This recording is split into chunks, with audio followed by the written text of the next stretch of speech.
افغان کډوالو سره د پاکستان د دوه مخې آخري حد لا یوې خوا پیسې پرې اخلي لا بلې خوا قانوني کډوال هم شړي. جنرال موبین وایي پاکستان افغانانو ته په شاتو کې زهر ورکوي. جزئیات همدلته وګورئ او چینل سبسکرایب کړئ.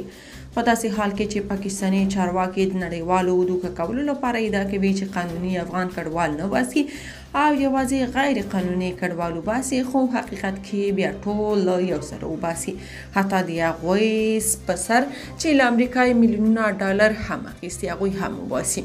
UNHCR د پاکستان پر حکومت غږ کوي چې د سخت ژمي پر مهال افغانستان ته د زیات شمېر کډوالو د اخراج لړۍ ودروي.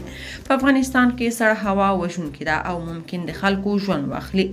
کله چې پاکستان د کډوالو د ایستلو پریکړه کړې ده، نږدې 4 لکه افغانان بیرته افغانستان ته ستانه شوي دي.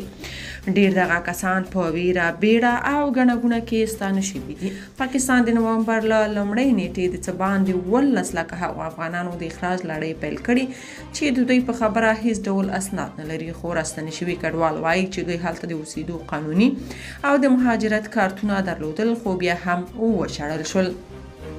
بلخوا که څه هم امریکایي او پاکستاني چارواکو متحده ایالاتونو ته د تلونکو شاوخوا 15,000 افغانانو چې اسلام آباد او پاکستان نورو ښارونو کې ډیره دي د خوندیتوب او افغانستان ته د نه اخراجېدو ډاډ ورکړی، خو دغه کسان د پولیسو لخوا ځورولو شکایت لري.